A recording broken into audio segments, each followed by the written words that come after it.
Hey guys, welcome to another edition of Take 5, where we're going to teach you 5 things about the cabinet business in just 5 minutes.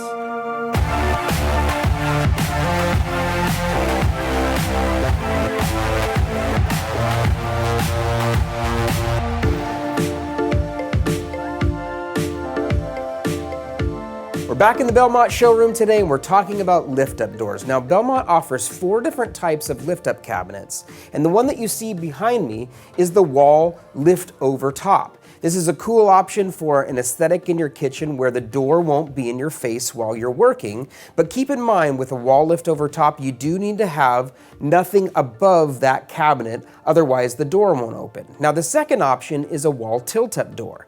As you can see here, the door simply tilts out from the cabinet, and this is going to be a great option even if you have cabinets above.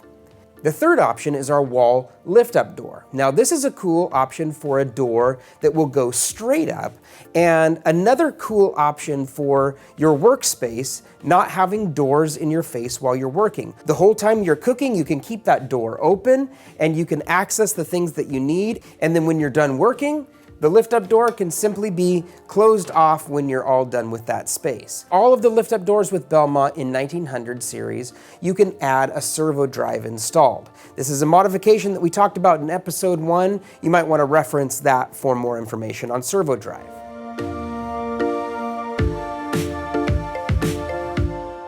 Let's talk about the recessed bottom modification with Belmont.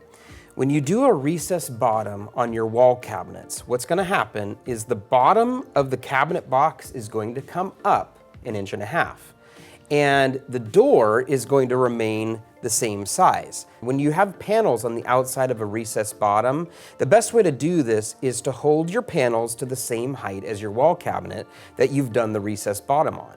So as an example, if your wall cabinet is 30 inches tall, make your panel 30 inches tall as well. That will give you the ability to add a light rail underneath that will be concealed by your panel. The box goes up 1.5 inches, the light rail gets added, recessed back, and you've got a panel on the outside of the cabinet that's concealing all of that. Another option for a wall cabinet that doesn't have hardware is metal finger cove installed. This is a standard in Vero series, but can be a modification in 1900 series. So metal finger cove installed just gives you the ability to put your fingers behind the door and have a way to open up that wall cabinet without having hardware.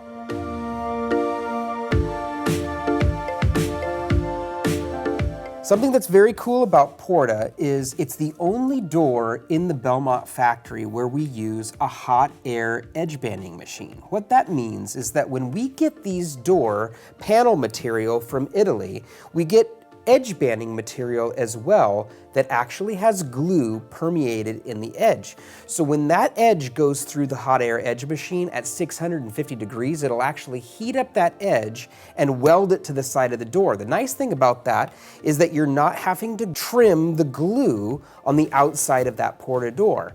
So you have as minimal of an edge seam as you can have in a door. It's also going to be the most durable edge on the market. So hot air edge banding machine allows us to give your customers a door that they can be proud of and an edge band that they don't have to worry about coming off in the future.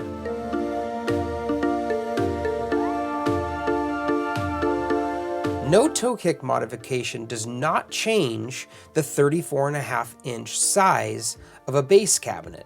So, if the desired box height with no toe kick is desired at 28 inches, you would actually want to enter a 32.5-inch height for your base cabinet, because 32.5 minus 4.5 for the toe kick, that's now virtual, would give you a finished box height of 28 inches. So remember to subtract the toe kick height of 4.5 inches to calculate the height of your cabinet box.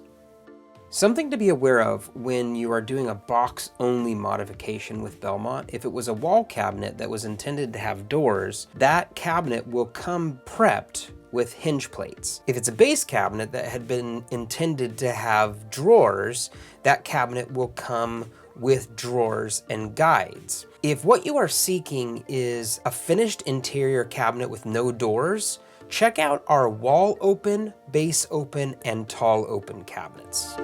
Thank you for joining us on another episode of Take 5. For more helpful tips like these, subscribe to our channel.